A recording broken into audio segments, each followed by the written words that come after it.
స్వచ్ఛదనం పచ్చదనం అనే కార్యక్రమం పంతిని గ్రామంలో పెట్టుకోవడం జరుగుతుంది, నిర్వహించడం. మన హన్మకొండ జిల్లా కలెక్టర్ గారు, అలాగే గ్రామ స్పెషల్ ఆఫీసర్ ఎంపీడీఓ గారు, డిపిఓ గారు, డిఎల్పిఓ గారు, ఎంపీఓ గారు, ఏపీఓస్ గారు అండ్ హెడ్ మాస్టర్, అలాగే గ్రామ సమాఖ్య అధ్యక్షులు గారు, గ్రామ పెద్దలు మరియు మహిళా సోదరులకు మరియు విద్యార్థులకు అందరికీ కూడా హృదయపూర్వక నమస్కారాలు. మనకు స్వచ్ఛమైన గాలి, స్వచ్ఛమైన నీరు ఏది కానీ మనకు రావాలంటే మన జీవన పరిణామాలు పెరగాలన్నా కూడా పిల్లల యొక్క భావితరాల వారి భవిష్యత్తు కూడా మెరుగుగా ఉండాలంటే ఈ బాధ్యత మన అందరిపైన, భుజస్కంధాల పైన ఉంది.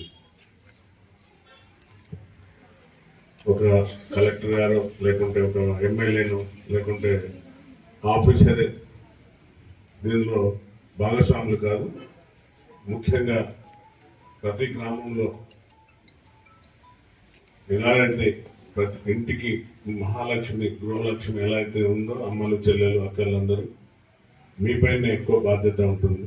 ఎందుకంటే మన యొక్క ఇంటి పరిసరాలు శుభ్రంగా ఉండాలంటే ఒకప్పుడు సామెత ఉండే కదా, ఇల్లు చూడాలంటే ఇల్లాలను చూస్తే ఇల్లు తెలిసిపోతుందని ఒక సామెత ఉంది కదా. సో దానికి మీరే ప్రదర్శనం, మీరే నిదర్శనం. సో మన పిల్లలు స్వచ్ఛమైన నీరు తాగాలన్నా, వాళ్ళ జీవన పరిమాణాలు పెరగాలన్నా కూడా మనకు స్వచ్ఛమైన గాలి రావాలి. ఇవాళ రేపు అంతా పొల్యూషన్ అయిపోతుంది. పొల్యూషన్తో మన అందరం, ఒకప్పుడు మన తాతలు తండ్రులు 100 ఏళ్ళు బతుకుతూ ఇప్పుడు మనం 60-70 ఏళ్ళకే అది కూడా కష్టంగా ఉన్నాం. ఒకప్పుడు పెద్దలు, మన చనిపోయిన పెద్దలు, వారికి చనిపోయే వాళ్ళకి కూడా షుగర్ ఏంటిదో, బీపీ ఏంటిదో తెలియదు. కానీ మనం ఇప్పుడు పుట్టే పిల్లలకు కూడా కొందరు దురదృష్టకరం, పిల్లలకు కూడా పుట్టకతోనే షుగర్, బీపీలు వస్తున్నాయి. కాబట్టి అలాంటి వాటిని మనం జయించాలంటే తప్పనిసరిగా మన చుట్టూ పరిసరాలు శుభ్రంగా ఉండాలి. ఇప్పుడు మేడం గారు చెప్పారు, ఇప్పుడు డెంగ్యూ, మలేరియా, ఇంకా ఎన్నో రకాల జబ్బులు వస్తున్నాయి. మనం అందరం కోవిడ్ను జయించి, కోవిడ్లో ఎంతో మందిని మనం చూసిన ప్రాణాలు కోల్పోయి, కొందరు గాలి కొనుక్కొని, అంటే శ్వాస ఊపిరి కొనుక్కొని కొందరు చనిపోతే, కొందరు ఊపిరి లేక చనిపోయింది. అంటే ఎంత భయంకరమైన పరిస్థితులను మనం చూసినాం.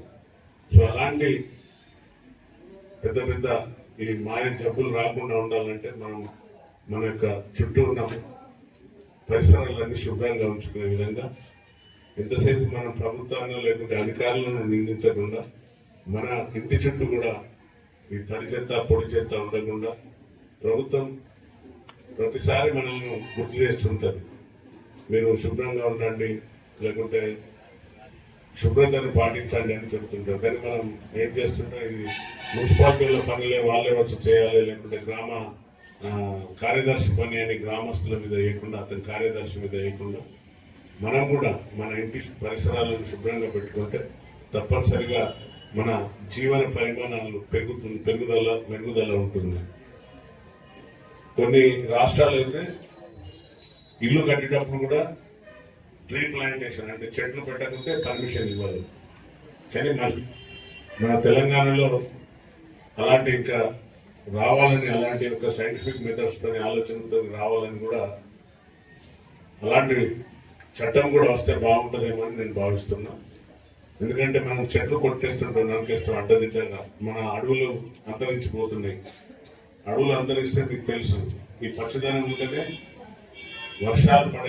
వర్షాలు సమృద్ధిగా పడి మన రైతన్నల జీవన పరిమాణాలు, మనం అందరం రైతన్న మీద మన పైన పెట్టుకున్న ఆశలన్నీ, రైతు లేదు రాజ్యం లేదంటారు. కాబట్టి రైతన్న బాగుండాలంటే, వర్షాలు సమృద్ధిగా పడాలంటే ఈ పచ్చదనం దానికి కారణం. కాబట్టి తప్పనిసరిగా మీ అందరు భాగస్వాములు, మేడం చెప్పినట్టు ఎన్జిఓస్, మహిళా మనులు, పిల్లలు అందరం కూడా మీరందరూ మనమందరం కలిస్తేనే చేయి కలిస్తేనే ఈ యొక్క స్వచ్ఛదనం పచ్చదనం అనేది సక్సెస్ అవుతుంది. అలాగే అధికారులు కూడా అందరూ including all officers who is sitting on the dais, they should also take the participation in our premises. మన ఇంటి చుట్టుపక్కల అలాగే పోలీస్ డిపార్ట్మెంట్ కూడా ఒక గ్రామాలలో ఎక్కడెక్కడ చెట్టు పెట్టాలో చూసి గ్రామస్తులతో కలిసి మీరు అన్ని గ్రామాలలో కూడా ఈ 5 రోజులు స్వచ్ఛదనం పచ్చదనం కార్యక్రమం ఏర్పాటు చేసి ఈ యొక్క ప్రభుత్వం ఏదైతే ఇచ్చారో అది మనం సక్సెస్ఫుల్ గా చేయాలని మనసారా కోరుకుంటూ సంబంధించిన మీ అందరికీ హృదయపూర్వక ధన్యవాదాలు. జై హింద్.